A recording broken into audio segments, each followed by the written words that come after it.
पुराना घर पहाड़ी पे था, पूरे शहर को देखता हुआ। कभी बहुत बड़ा घर था, अब बस परछाइयों और फुसफुसाहटों का अड्डा। लोग कहते थे श्राप है, कहते थे घर में भूत है। कोई पास जाने की हिम्मत नहीं करता था।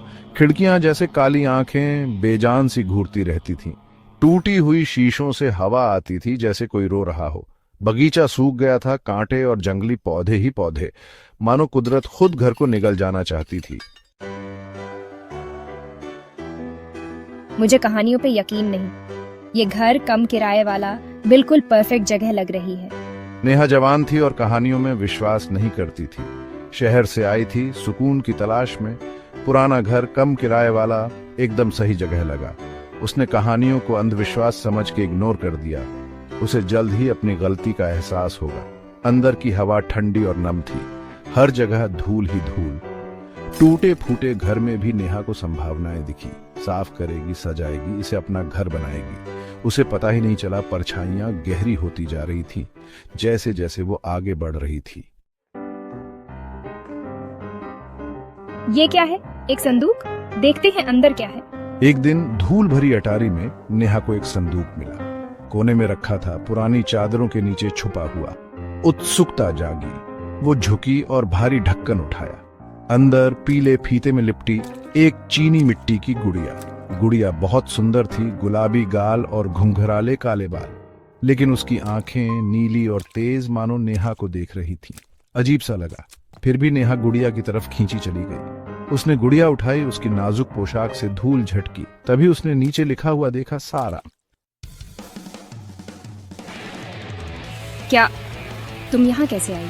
उस रात नेहा चौंक के उठी।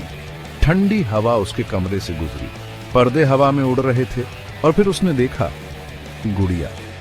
वो अटारी में संदूक पर नहीं थी जहां उसने छोड़ी थी।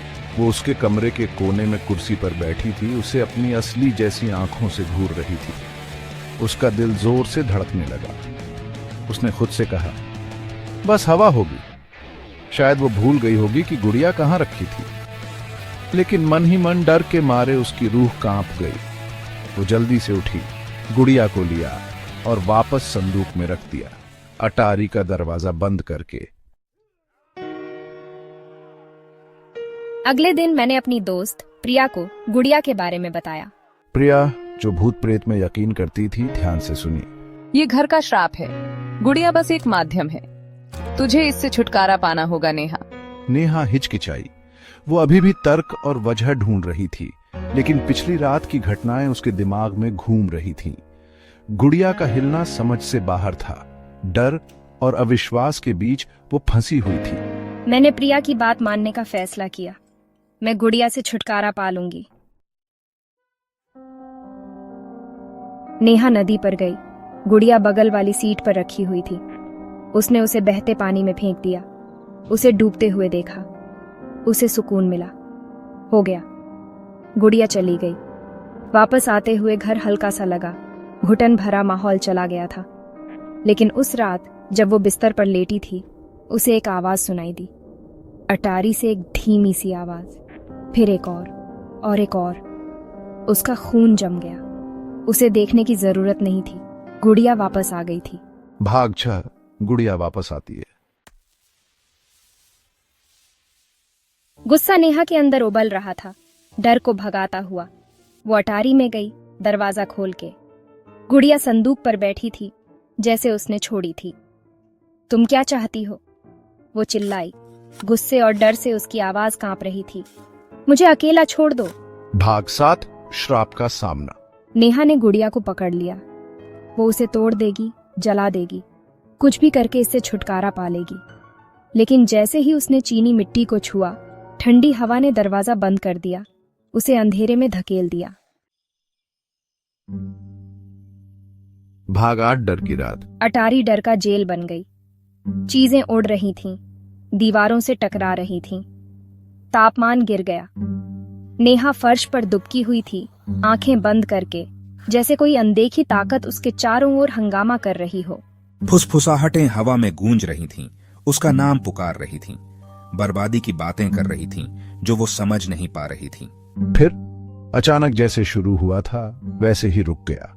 सन्नाटा छा गया, भारी और गहरा। कांपते हुए नेहा ने अपनी आंखें खोली। सुबह की पहली किरण छत की दरारों से आ रही थी। अटारी शांत थी, चीजें अपनी जगह पर वापस आ गई थीं, और गुड़िया संदूक पर बैठी थी, उसे देख रही थी। भागनो, कभी न खत्म होने वाला चक्र। थकी हुई नेहा अटारी से बाहर निकली। घर शांत था, सुबह की रोशनी सब कुछ सामान्य दिखा रही थी, लेकिन डर अभी भी था। उसके पेट में एक ठंडी गांठ सी। वो जानती थी पूरे यकीन के साथ कि गुड़िया नहीं हिलेगी। श्राप सच था और वो फंस गई थी। नेहा ने गुड़िया को देखा, उसकी बनावटी मुस्कान उसका मजाक उड़ा रही थी। क्या ये उसका वहम था या गुड़िया की आंखें किसी खतरनाक जीत से चमक रही थीं? वो नहीं जानती थी और वो ये भी नहीं जानना चाहती थी।